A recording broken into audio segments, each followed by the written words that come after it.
Hi, how are you?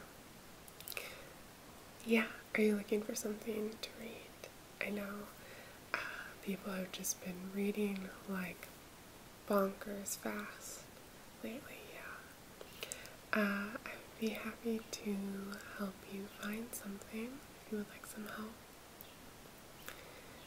Sure. Okay, so what are you looking for? We're looking fiction, non-fiction, maybe either or, a little both. Okay. Yeah, I think I have some good stuff for you. Okay, okay, for fiction, like what kind of vibe though? Do you like dark stuff, like spooky? Yeah, not quite straight horror, but like a little creep vibe, little Lynchian kind of thing. Okay, great. Okay, I got something for that. And then for the non-fiction, like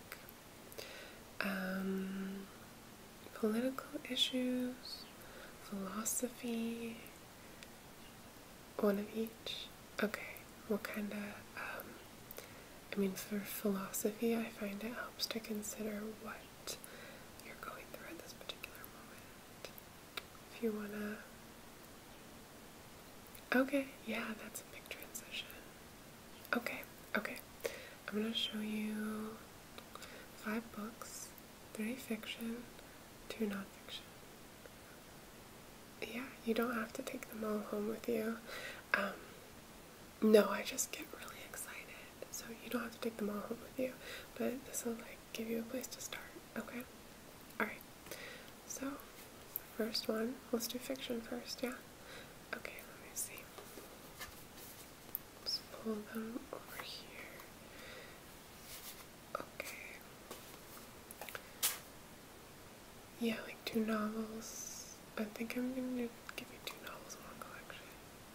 Okay, okay, okay. Alright. So,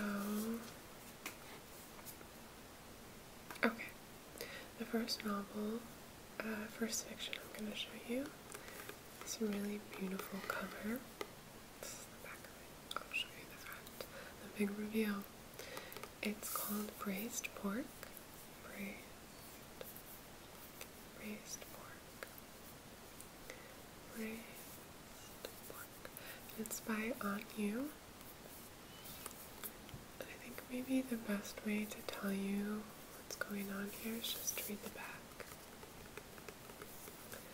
Okay. One morning in autumn, just after breakfast, Gia finds her husband dead in the bathtub of their Beijing apartment. Next to him is a piece of folded paper, a sketch of a strange creature from his dream. He has left her no other sign.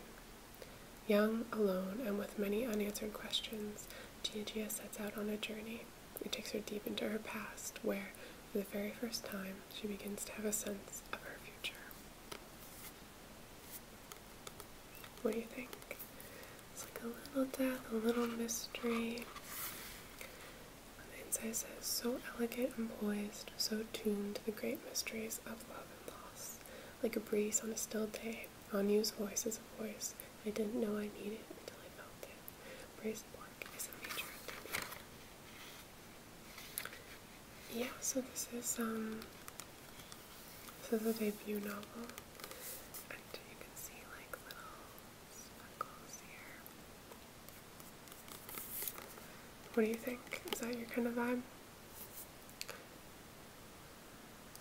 Yeah? Okay. I'm nailing it. Then I have 2 more for you that are gonna be like same mode, same vibe, okay? Yeah, so if you actually didn't think that one sounded good, now's the time to tell me because I'm just gonna keep going down that line. Okay, so then we have hurricane season. Have you heard of this? I believe Fernanda Melchor is, I want to say Mexican. So this has been out for a while in Spanish, but it was just translated to English, I think, at the end of March. so I bet none of your friends have read it yet. Yeah. So it's called Hurricane Season. It's fun to do this because this is matte and this is shiny and smooth.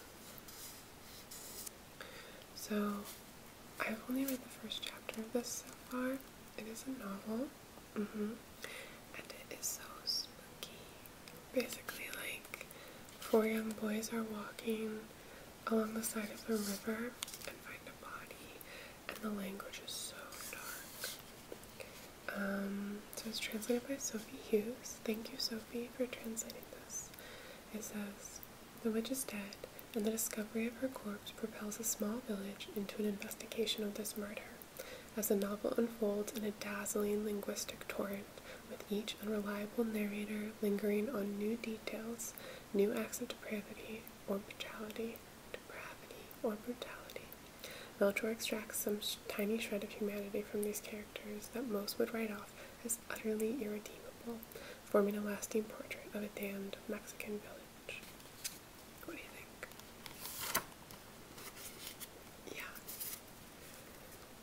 Yeah. Okay, so you're into this one too. Cool. Then I'm going to show you a story collection.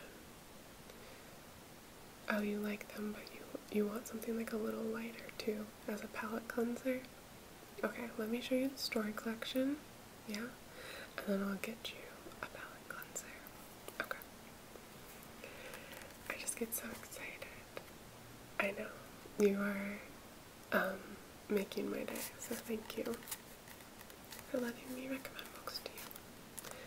Okay, this book is called I Am the Brother of X by Fleur Shaggy. She wrote Sweet Days of Discipline. Don't know if you read it. You have? Oh, cool. So these are just stories.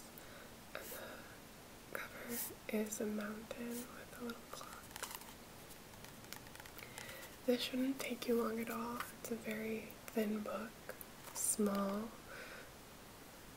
relatively short, the size of my palm. So, alright, this has been translated from French by Jeannie Al-Hadef. Let's see, it says, "Fleur Jaggi is often noted for her terse and telegraphic style, which brews upon a haunting paradox. Despite a zero at the bone baseline, her fiction is intensely moving. As April Bernard commented in Newsday, how work could be so chilly and so passionate at the same time is a puzzle. But that icy hot quality is only one of its distinctions. Here in her newest collection, whether the stories involve famous writers like Calvino, Bachmann, Brodsky, or baronesses, 13th century visionaries, or tormented siblings brought up in elite Swiss boarding schools like Sweet Days of Discipline, Jaggi contrives somehow to stealthily possess your mind. Her champagne Gothic worlds are seething with quiet violence and are unforgettable." Champagne Gothic worlds. If somebody said that I was anything champagne Gothic, I would be so flattered. Like my style, champagne Gothic. I know. Because I myself am not champagne Gothic, I settled on reading this collection. Are you interested? It's quite short. I think you could read it pretty easily, pretty quickly. Okay, great. So then as a palette cleanser, give me 1 second. Okay, sorry about that. I had to go in the back and root around for this one book that I was thinking that you would absolutely love, but I found it. Okay, so have you read Confederacy of Dunces? You've heard of it? Okay, it's kind of silly, really worked language that's funny in this strange heightened way, heightened language. to be comedic. It's like for that effect that it's heightened. You follow me, right? Okay. So I'm in the middle of reading this, but I think you might like it. Okay, so it's called The Code of the Woosters. The Code of the Woosters.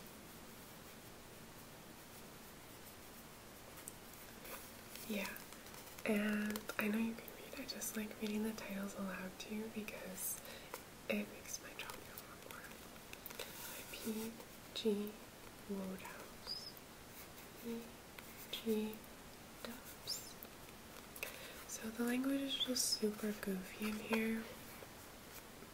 I guess first I can read you the synopsis. They say trouble comes in threes, and Bertie Wooster soon learns why. It all begins when his Aunt Dahlia asks him to steal a silver cow creamer illegally obtained by her husband's silver rival. Then comes the telegram from Gussie Finknottle begging Bertie to come to Totley Towers to mend the rift between him and his soppy fiancée, Madeline Bassett. To top it all off, Bertie must contend with Roderick Spode, the menacing, black shorts-wearing amateur dictator. How will Bertie get the cow creamer, stay unengaged from Madeline, and survive Totley Tower? Only Jeeves knows how. So it sounds super fun, right? But then the language is also super fun. Let me just read a little bit, okay? Okay, so I'll just like pick a random paragraph. He returned the tissue restorer. I loosed it down the hatch, and after ungoing the passing discomfort, unavoidable when you drink cheese, patent morning revivers, of having the top of the skull fly up to the ceiling and the eyes shoot out of their sockets and rebound from the opposite wall like racquetballs, felt better. It would have been overstating it to say that even now Bertram was back again in mid-season form, but I had at least slid into the convalescent class and was equal to a spot of conversation. Or like, I can't do with any more education. I was full up years ago. No, Jeeves, I know what's the matter with you. That old Viking strain of yours has come out again. You yearn for the tang of the salt breezes. You see yourself walking down the deck in a yachting cap. Possibly someone has been telling you about the dancing girls of Bali. I understand and I sympathize, but not for me. I refuse to be decanted into any blasted ocean-going liner and lugged off round the world. Or, here's another. For a moment I toyed with the idea of pausing to Pip and inquire after his indigestion, a malady to which he is extremely subject, but wiser counsels prevailed. This uncle is a bird who, sighting a nephew, is apt to buttonhole him and become a bit informative on the subject of scones and foliation, not to mention scrolls, ribbon wreaths, and high relief, and gadroon borders, and it seemed to me that silence was best. I whizzed by, accordingly, with sealed lips, and headed for the library, where I had been informed that Aunt Dahlia was at the moment roosting. So it's so silly. Not only is the language silly and really fun, but like his tasks are silly and really fun too. Are you interested? It's like a little palate cleanser. Okay, so I'll just put that here for you. And now, are you ready for my non-fiction picks for you? Okay, so first one, because you said you're going through a bit of a transition. Okay, The Middle Passage. The Middle Passage. So this is based on Jungian philosophy. It's by James Hollis. It was just given to me, but I'll read the very end of it, because that's what sold me on this, okay? Just give me a sec. Recall Jung's central question.